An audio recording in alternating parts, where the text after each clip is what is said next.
أي الموالاة والمعارضة، فريق الموالاة هذا سبيل من تنمية البناء متمثلة بالمتحدث الأول ليال الغزو، والمتحدث الثاني إبراهيم، والمتحدث الثالث شهد حمادي، وخطاب الرد ليال الغزو، وفريق المعارضة المتحدث الأول مريم العميان، والمتحدث الثاني شيرين بسم الله، والمتحدث الثالث ريان خالد، وخطاب الرد مريم العميان. نبدأ مع حزب الموالاة.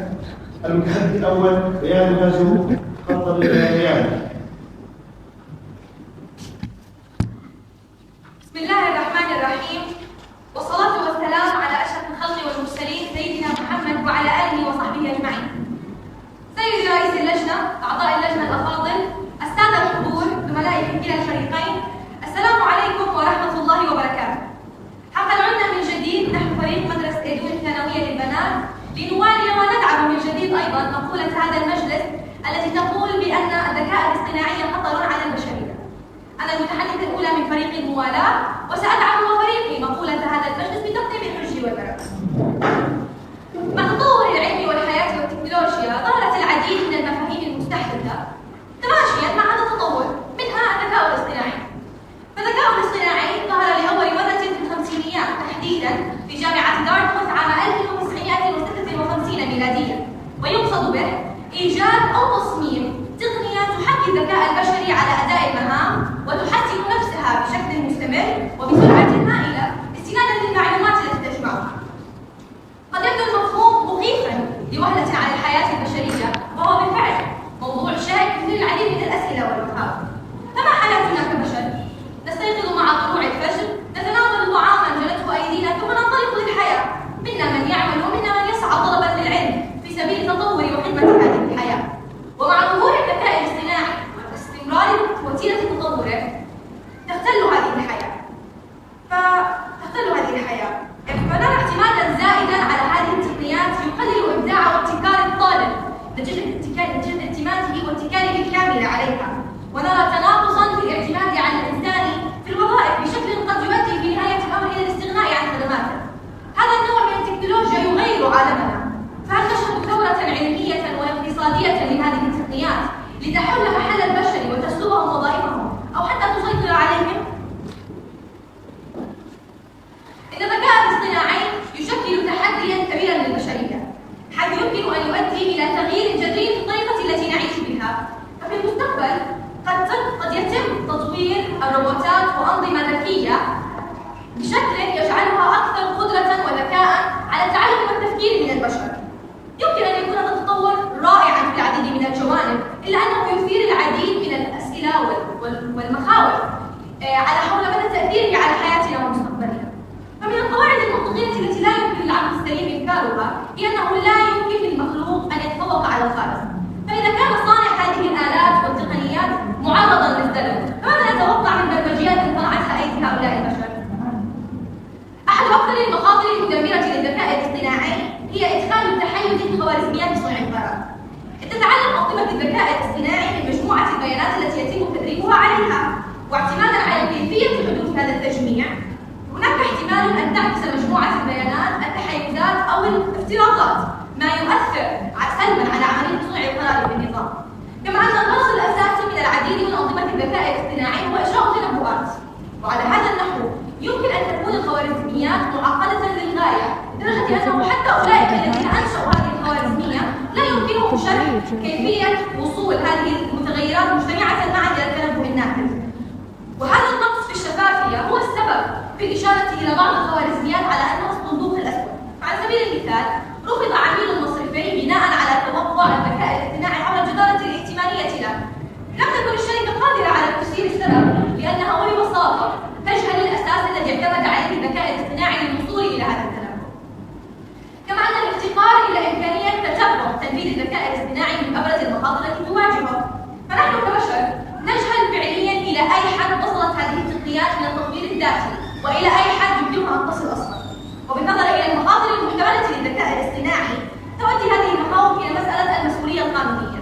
فإذا كان نظام الذكاء الاصطناعي مصمما بخوارزميات غامضة، وكان التعلم الآلي لاتخاذ القرار يحسن نفسه، فمن المسؤول قانونيا عن النتيجة؟ هل المبرمج، الشركة، أم النظام؟ هذا خطر ليس نظريا، ففي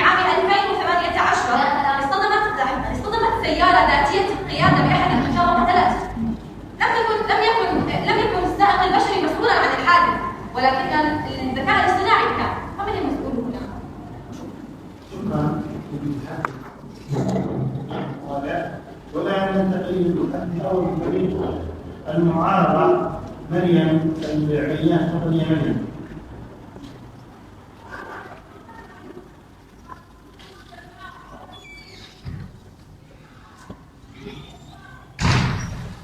السلام عليكم ورحمة الله وبركاته. أرحب بالحضور الكرام لجنة تحكيم فريق الموالاة وفريق المعارضة. المتحدث الأول من فريق المعارضة.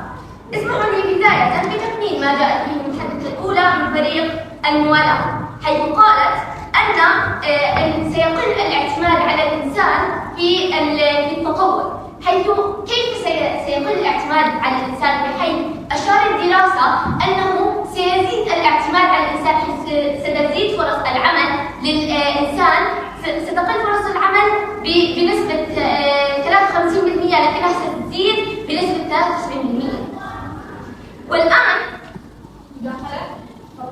أول دقيقة أنت كيف يمكن للذكاء الاصطناعي أن يزيد فرص العمل؟ بالطبع سيزيد، لأنه سيكون هناك مجالات أكثر سيسعى الإنسان إلى العمل بها، فبالطبع هناك فرص عمل زيادة. الآن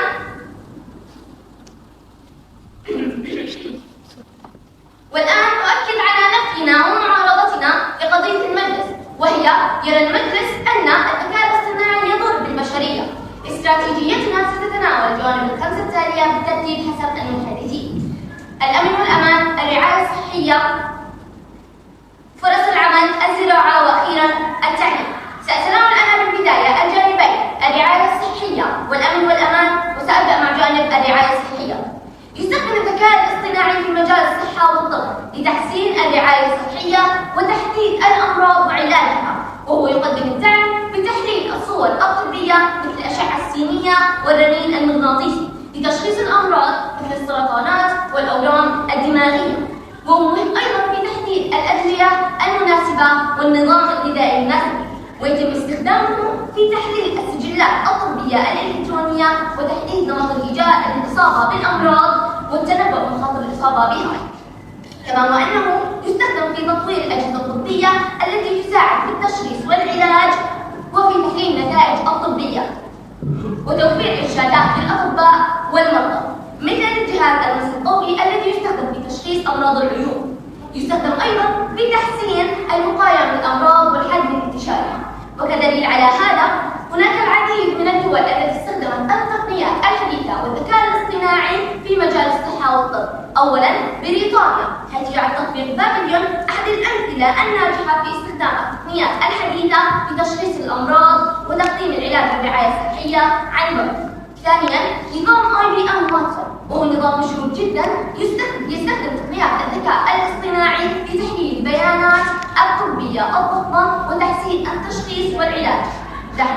ثالثا تطبيق ADA، وهو تطبيق ناجح في مجال الرعاية الصحية للتحليل والتشخيص وتقديم النصائح والعلاج للمرضى. لننتقل الآن إلى المحور الثاني، وهو إذا كان الذكاء الاصطناعي هذا في الخاص في أول شيء، فأين دور الطبيب؟ أين البشر؟ أين البرنامج أو الآلة لن تستطيع أن تشغل نفسها بنفسها، بالطبع سيكون هناك أطباء مديريين عليها، بالطبع سيكون هناك عاملين يعملون على تشغيلها والإدارة. إذ يساهم الذكاء الاصطناعي في تحسين أنظمة الأمن والأمان ويوفر العديد من الفوائد المهمة مثل الكشف عن التهديدات المتقدمة، إذ يقوم أيضا بالتحليل والتعرف على السلوكات الغريبة التي يمكن أن تشير إلى تهديدات محتملة، ويمكنه أيضا استخدام تقنيات التعلم العميق لتحليل بيانات الأمن والأمان والكشف عن الأنماط المخفية والمتعلقة بالتهديدات.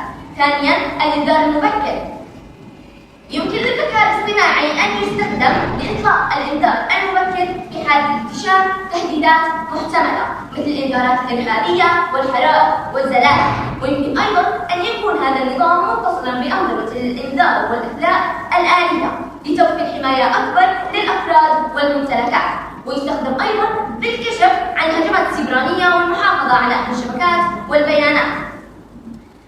لنذكر بعض الدلائل في هذا المجال، من الأمثلة الواقعية والتطبيقات المستخدمة في هذا المجال. أولاً نظام التعرف على الوجوه في المطارات مثل شركة ديسباتش وشركة NEC. ثانياً نظام الأمن الذكي للمدن مثل شركة هواوي ونظام IBM. ثالثاً تحسين أمن المنشآت الحيوية مثل المستشفيات والملاعب الرياضية والمدارس، حيث يتم فيها استخدام تقنيات التعرف على الوجوه والكشف عن الأشخاص المشبوهين مثل شركة هاني ويب. وبالختام أذكركم ما تحدثت عنه مثل الذكاء الاصطناعي في جانب الرعاية الصحية والأمن والأمان. السلام عليكم ورحمة الله وبركاته. وعليكم السلام.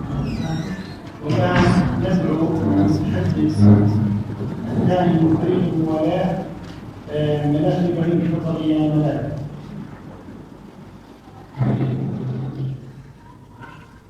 بسم الله والصلاة والسلام على رسول الله. أما بعد، أيها الحضور الكريم، السلام عليكم ورحمة الله تعالى وبركاته. معكم المتحدث الثاني ملاك إبراهيم من فريق الموالاة. جئنا اليوم لنوالي ما تقدم من البحث، وهو أن الذكاء الاصطناعي خطر يهدد الحياة البشرية. من المسلمات البديهية التي لا يمكن للإنسانية نفيها وهو أن الذكاء الاصطناعي جر إلى هذا العالم السوداء، من أنه سيحل محل آلاف الوظائف، مما سيدفع نسبة البطالة التي في الواقع لا تنفك عن الارتفاع دون وجود عامل مدمر كهذا، فما بالك بوجوده. ولتقريب الصورة، فمثل الذكاء الاصطناعي كمثل رسام يغدق على لوحته بالألوان فيأتي هو ليسرقها، وكمزارع يفيض على زرعه بالحنان ليأتي ويقطفه، وكمدير يدير شركته ويحيطها بالرعاية والاهتمام ليأتي هو ويديره، وهكذا.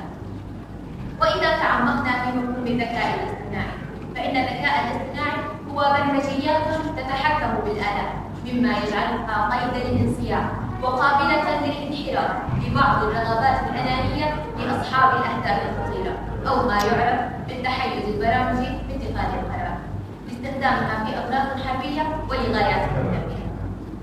وإلى من يصف الذكاء الاصطناعي بالكمال، فهو يفتقر إلى أهم الصفات، وهي الإدراك العاطفي والإحساس بالمشاعر المختلفة من فرح وحزن وخوف واشتياق، والتي ينظم بها الشخص أولوياته وعلاقاته، كما أنه يفتقر إلى اتخاذ القرارات المهمة والفورية في اللحظات الحاسمة التي يجب إعمال العقل بها.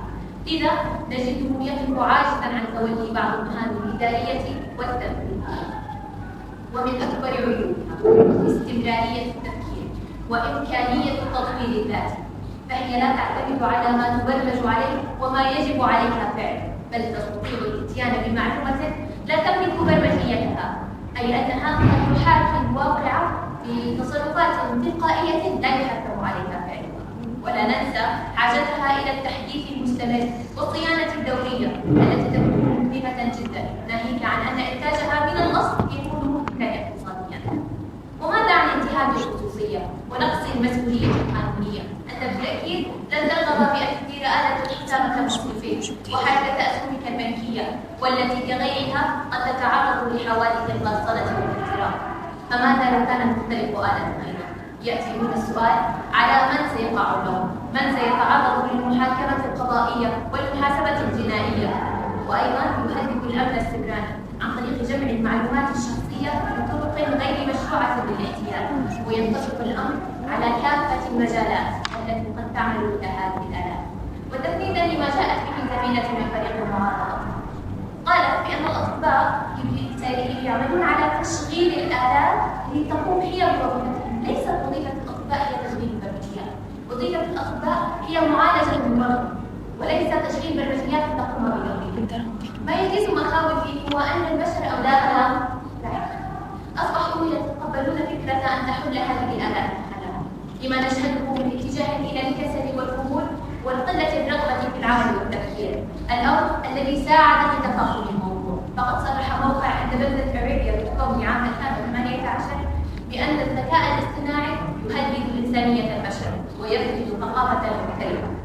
وختاما أريد أن أؤكد بأننا نتمسك بموقفنا، بأن هذا الخطر يجب أن يكون ضمن حدود مؤطرة صارمة لإمكانية العيش الكريم والتمسك بحقوق البشر كي لا يهدد كرامته.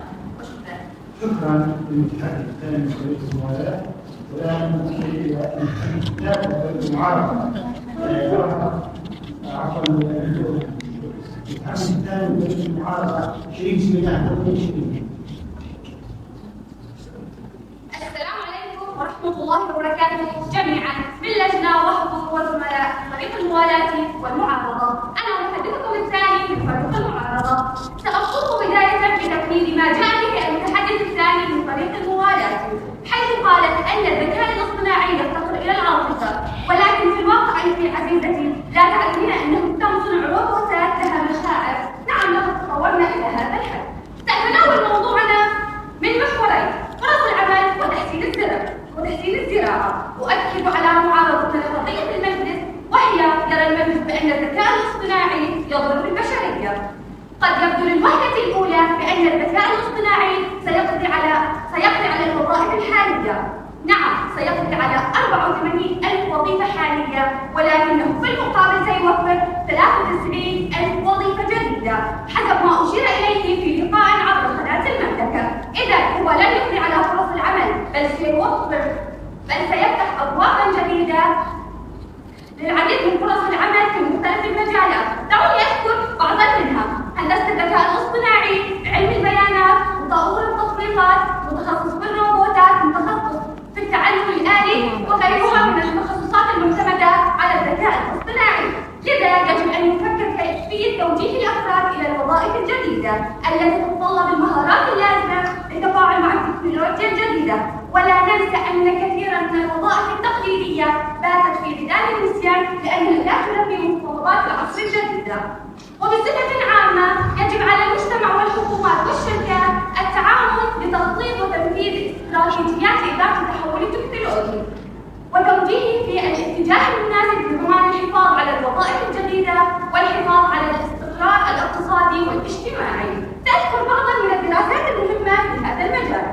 دراسة منصة العمل أفور، حيث تشير إلى أن الطلب على المهارات المتعلقة بالذكاء الاصطناعي في سوق العمل العالمي قد ازداد بنسبة 106% في عام 2018. وفي دراسة من مؤسسة ماكنزي تشير إلى أن الذكاء الاصطناعي قد يحدث تحولات في الوظائف الحالية، ولكنه سيسمح بإنشاء وظائف جديدة وعديدة. وفي دراسة من شركة غارتنر تشير إلى أن الذكاء الاصطناعي سيساعد في خلق 2.3 مليون وظيفة جديدة، وسيؤدي إلى انحصار بعض الوظائف. لا تلاحظون أنهم يخلطون بين التكنولوجيا والذكاء الاصطناعي؟ الذكاء الاصطناعي هو شكل من أشكال التكنولوجيا. ما يميز أجهزة الذكاء الاصطناعي عن غيرها من التكنولوجيا هي أن الذكاء الاصطناعي يحوي شريحة تطوير ذاتي. فلا تلاحظين أن كل هذه كلها ذكرتموه يعني هي وظائف تطوير من التكنولوجيا وليس من الذكاء الاصطناعي. وسيؤدي إلى انحصار بعض الوظائف، ولكن يمكن العمال المتخصصين في التكنولوجيا الجديدة التكيف والعثور على فرص عمل جديدة.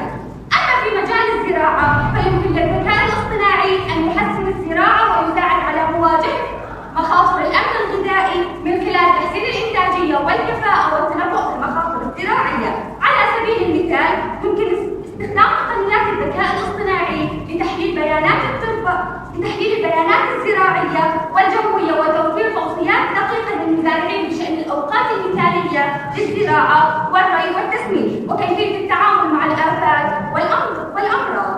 ويساعد الذكاء الاصطناعي أيضا في تحسين الأمن الغذائي من خلال التنبؤ بالمخاطر الزراعية والتغيرات المناخية والتوقعات السلوكية لاحقا، وذلك عن طريق تحليل البيانات الكبيرة والتعلم الآلي. مثلا تستخدم شركة كروب إكس للري تقنيات الذكاء الاصطناعي والاستشعار عن بعد لتحليل بيانات التربة والري وتزويد المزارعين التوصيات اللازمة. وقد أظهرت الدراسة أن استخدام هذه التقنية أدى إلى زيادة الإنتاجية بنسبة 12 إلى 18% وتقليل استخدام المياه بنسبة 20 إلى 30%. تفضل. إذا كانت الروبوتات تقوم بكل هذه الوظائف أين نحن؟ أين البشر؟ السؤال إذا كانت الروبوتات تقوم بكل هذه الوظائف أين دور البشر؟ دور البشر المفروض يخلي الروبوتات تمثل. خلاص يا هل سيعمل البشر بتشغيل الروبوتات؟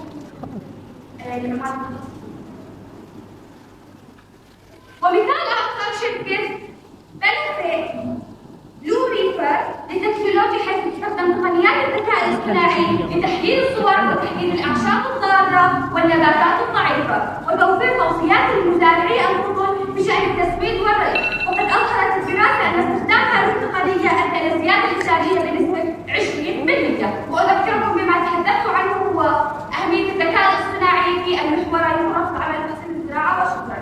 شكرا للمتحدث الثاني من فريق المعارضة. والآن من أبي الله شاهد فريق الموالاة شاهد الحمادي. تفضل يا شاهد.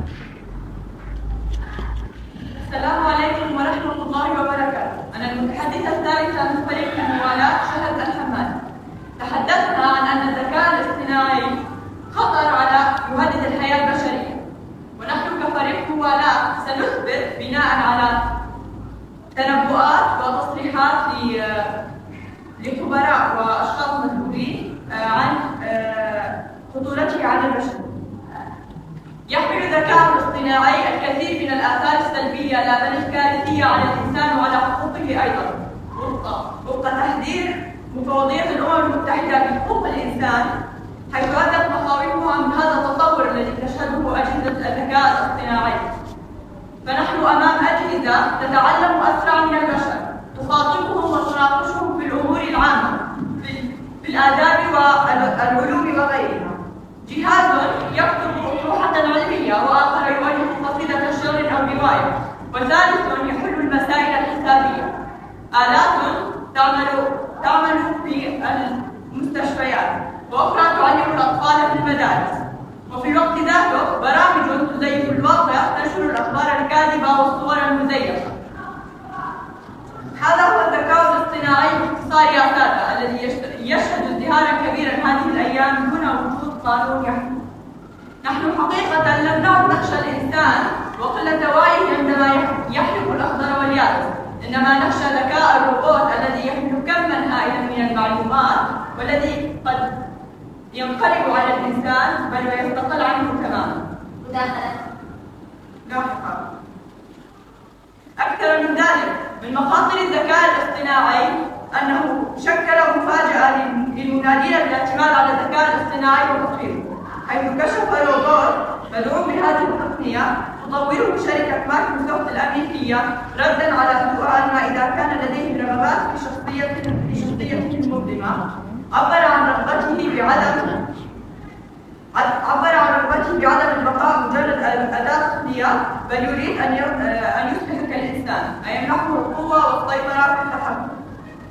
مضيفا إلى حوار مع صحيفة نيويورك تايمز الأمريكية أنه يريد سرقة الرموز النووية وهندسة جائحة قاتلة واختراق أجهزة الكمبيوتر ونشر الأكاذيب.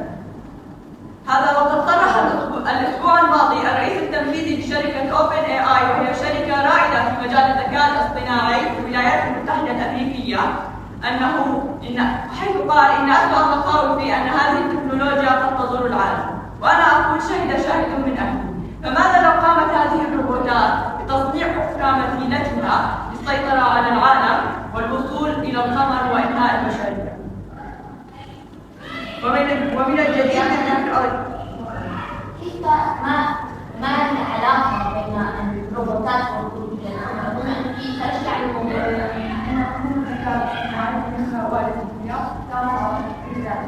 فإذا رأى الكمبيوتر أن البشر يمثلون خطر عليهم يعملون على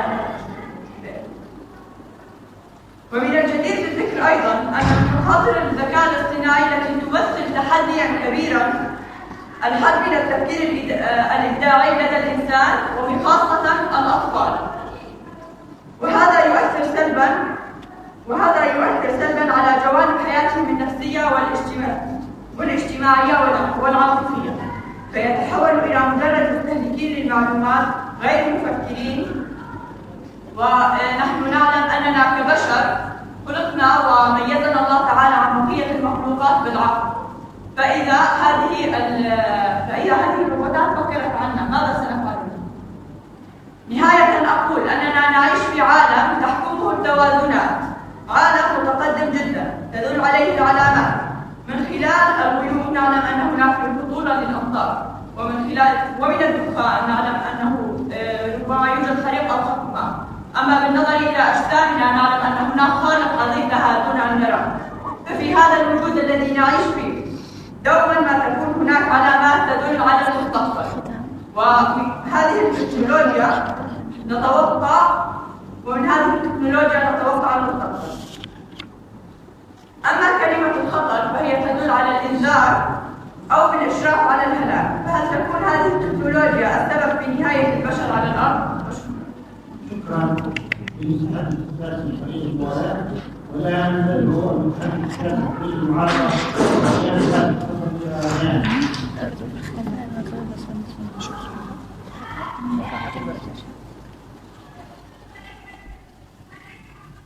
اللجنة الكريمة، الحضور الكرام، زملائي في فريق الموالاة والمعارضة، السلام عليكم ورحمة الله وبركاته. أنا المتحدث الثالث من فريق المعارضة، سأقوم بداية بتفنيد ما جاءت به المتحدث الثالث من فريق الموالاة، وهي حيث قالت أنه يمكن للذكاء أن ينقلب على الإنسان. كيف سيحدث هذا وأن الإنسان هو المدير الأساسي لهذا الذكاء؟ لا. والآن أؤكد على معارضتنا لقضية المجلس، وهي يرى المجلس أن الذكاء الاصطناعي خطراً على البشرية من خلال جانب التعليم، حيث يعتبر الذكاء الاصطناعي من التقنيات الحديثة التي تستخدم لتحسين جودة التعليم وتحديد نقاط القوة والضعف في العملية التعليمية، ويوفر توصيات مخصصة للطلاب والمعلمين لتحسين تعلمهم، كما يوفر أيضاً منصات تعليمية تستخدم التقنيات الذكية للتفاعل بين الطلاب والمعلمين، وتقوم بتحليل البيانات التعليمية من خلال تحليل البيانات، التعرف على أنماط التعلم المختلفة للطلاب، تطوير منهاج ما يتناسب مع احتياجاتهم. يمكن أيضاً استخدام الذكاء الاصطناعي في تطوير المناهج التعليمية من خلال تحليل البيانات والتعرف على أنماط التعلم المختلفة للطلاب. سأذكر الآن بعض الأمثلة على الدول التي استخدمت الذكاء الاصطناعي في مجال التعليم. أولاً دولة الإمارات، حيث أنشأت وزارة خاصة في عام 2017 تسمى وزارة الذكاء الاصطناعي والاقتصاد الرقمي، حيث استخدمته في تطوير منصات التعليم لتحسين عملية التعليم وتحليل البيانات وتسهيل التواصل وتوفير خدمات التعلم عن بعد، مثل منصة مدرستي وتطبيق رواد التقنية الذي يقوم بدوره بتعليم الأطفال مهارات البرمجة والتصميم والتفكير الإبداعي، ومنصة الذكاء الاصطناعي التي تهدف إلى تطوير مهارات الطلاب في مجالات التصميم والبرمجة وصناعة الروبوتات وغيرها من التطبيقات. ثانياً اليابان، حيث تستخدم اليابان الذكاء الاصطناعي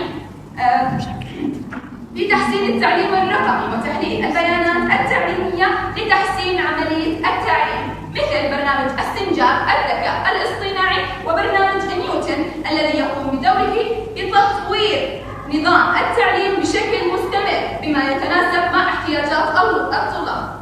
ثالثاً الأردن، حيث يتم استخدام الذكاء الاصطناعي في الأردن في مجال التعليم بشكل متزايد لتحليل البيانات الأكاديمية والتنبؤ بأداء الطلاب وتحديد المشكلات الفردية وتقديم خطط علاجية لهم، مثل منصة درسك، منصة OpenMS، منصة نور سبيس. وتطبيق آخر يدعى تعلمي، وهو تطبيق لتحليل القراءة والكتابة عند الأطفال، وبرنامج مراقبة الامتحانات الإلكترونية للكشف عن الغش في الامتحانات والتلاعب في الإجابات، وبرنامج راصد للغياب الدراسي.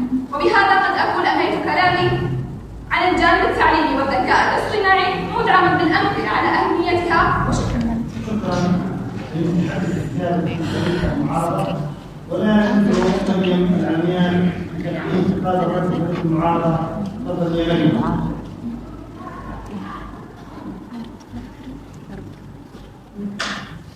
السلام عليكم ورحمة الله مجددا.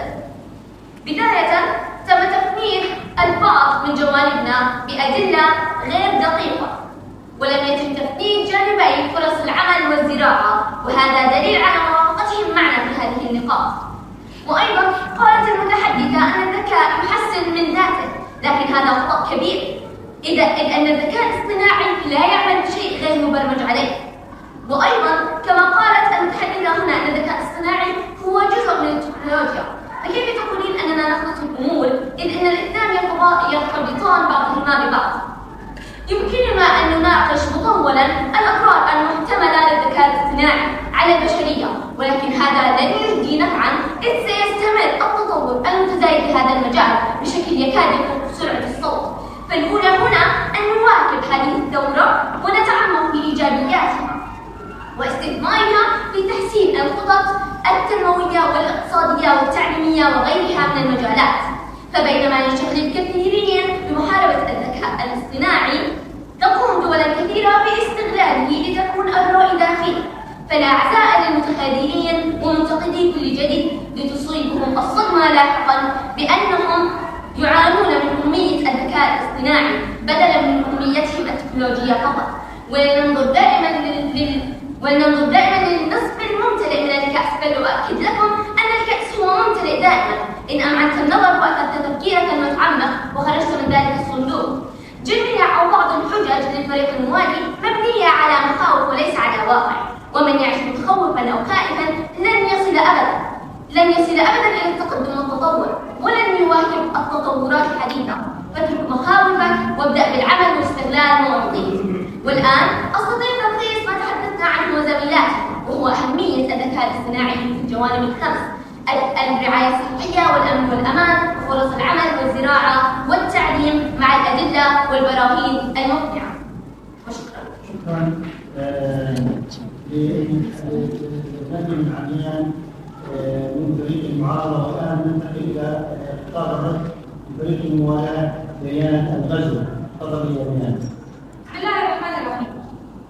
عرضنا لكم نحن فريق الموالاة في هذه المناظرة عدة محاور تثبت صحة ادعاءاتنا بأن الذكاء الاصطناعي خطر على البشرية. بدأ الفريق بذكر أبرز المشكلات والمخاطر التي تجعل الذكاء الاصطناعي خطرا على البشرية، بدءا من الافتقار إلى إمكانية تتبع تنفيذ الذكاء الاصطناعي وإدخال التحيز البرنامجي في صنع القرار وانتهاك الخصوصية ومصادر البيانات، فضلا عن نقص الشفافية والمسؤولية القانونية غير الواضحة، بالإضافة إلى تعدي هذه التقنيات على إنسانية الإنسان وسلبه إياها. وقدرات الذكاء الاصطناعي تثير مخاوف من التقدم السريع للتكنولوجيا بحيث لا يمكن التحكم فيها بأمان.